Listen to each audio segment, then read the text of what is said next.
Good morning children. Today I wanted to teach control and coordination. Actually we were in live process, but to maintain the continuity I took this lesson, that is chapter 7, page number 114. Now control and coordination. It looks so simple but very complicated to understand. Now what is control and coordination? A child wants to, when the teacher is teaching a lesson, a child wants to ask some pen or pencil from his friend. Then how he will ask? He will whisper. Very slowly he will ask the permission. And if the same child wants to ask a question to the teacher, he will raise his hand, once get the permission from the teacher, then he will ask the same doubt very loudly. And what is the difference between these two responses here, or these two questions by the student? Now that is what we call it as a control and coordination. But it is very difficult to understand. It's not so simple to explain in one word. Now how this control and coordination is achieved in our body? So this control and coordination is achieved in our body by two ways. That is nervous coordination and chemical coordination. So the nervous coordination and chemical coordination having some components of it. Now nervous coordination contains sense organs, nerves, brain and spinal cord. In the same way, the chemical coordination contains hormones by endocrine glands. Now, as you know that the sense organs are 5 types. When you are seeing a color, or when you are appreciating any taste, or appreciating or understanding or appreciating any music or anything, then you need to coordinate various organs of your body. Now what are the organs generally we use? We use eyes to appreciate the beauty of the nature, ears to melodious music, and the taste for a tasty food, and so on and so forth.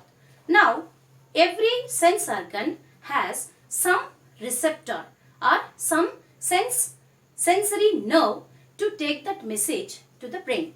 Then brain will analyze, interpret, and then it will give the answer in wow, what a taste or what a music. In that way it will give the message.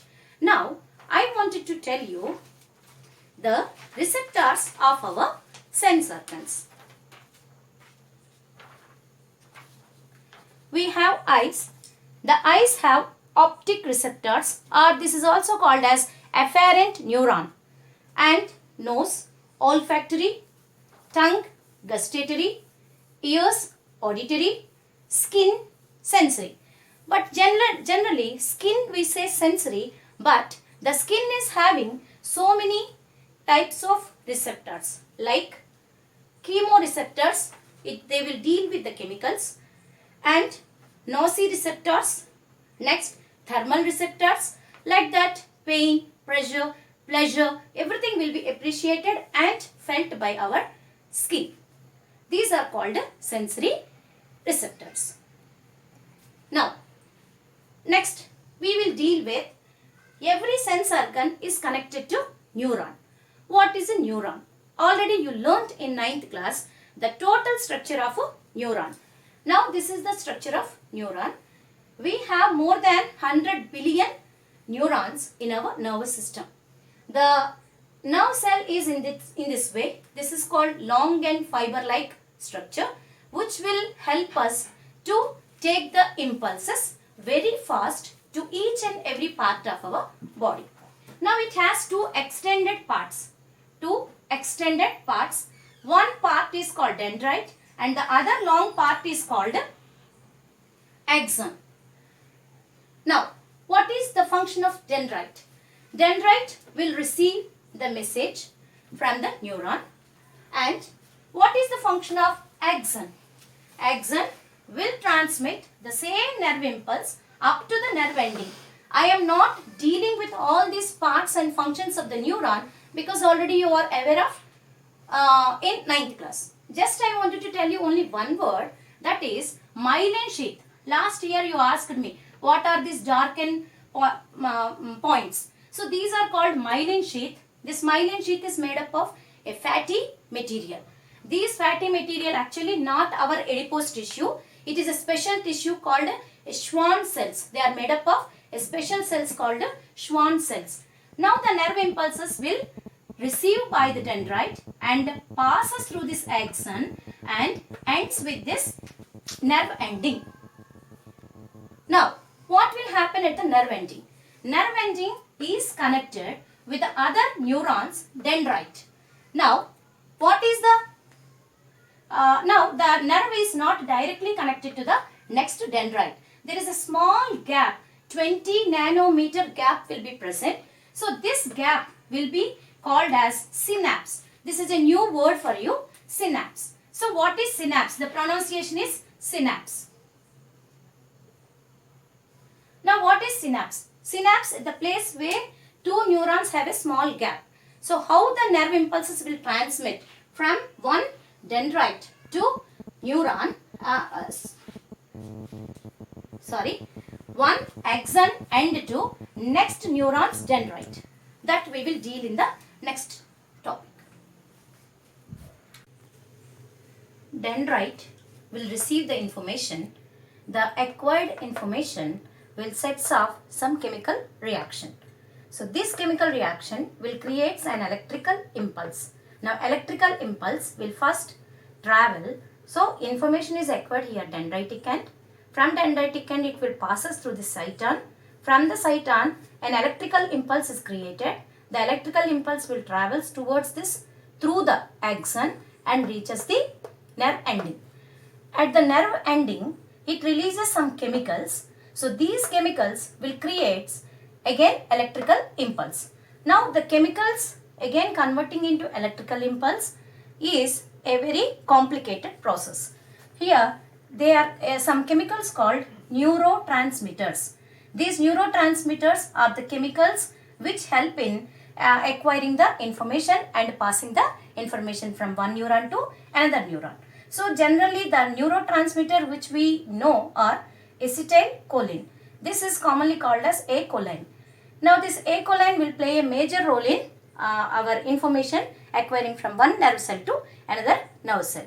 So it will passes. So electrical impulse will convert into chemical impulse. Again chemical impulse will convert into electrical impulse and it will continue the reaction and reaches the brain. And in the same way from brain it will send to all the parts of the body. So this is what I wanted to share a small video for that. So if anyone wants to know any extra information, you can browse that internet YouTube channel. Next, here now home assignment I wanted to give today on 18th.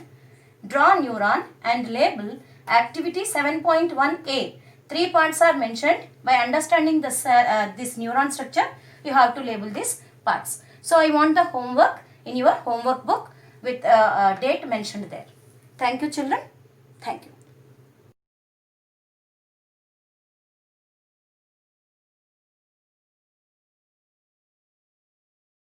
The synapse is a point of contact between neurons where information is transferred and interpreted.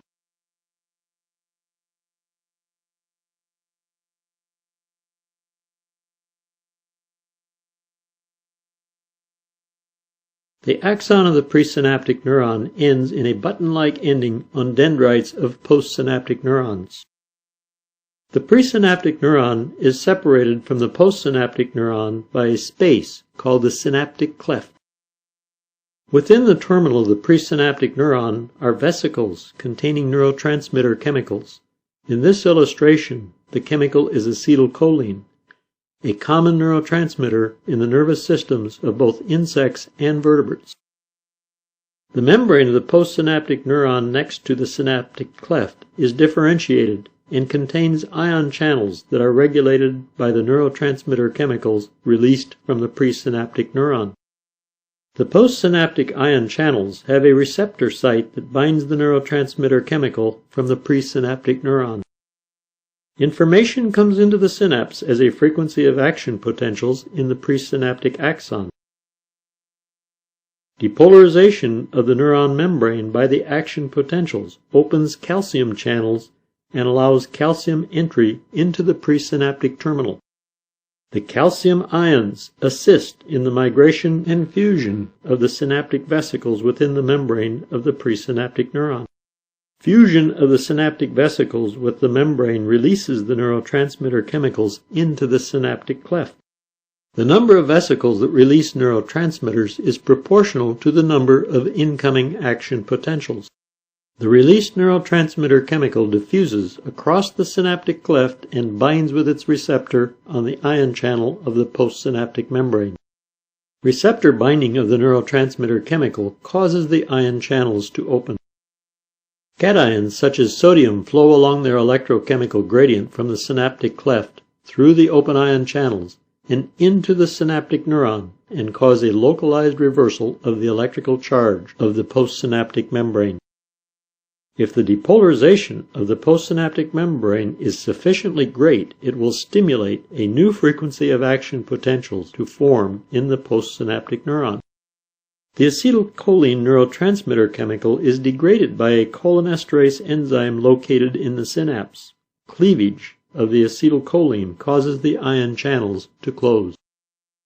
The synaptic membrane of the postsynaptic neuron then returns to its resting membrane potential. We will now explain how information is interpreted by the synapse.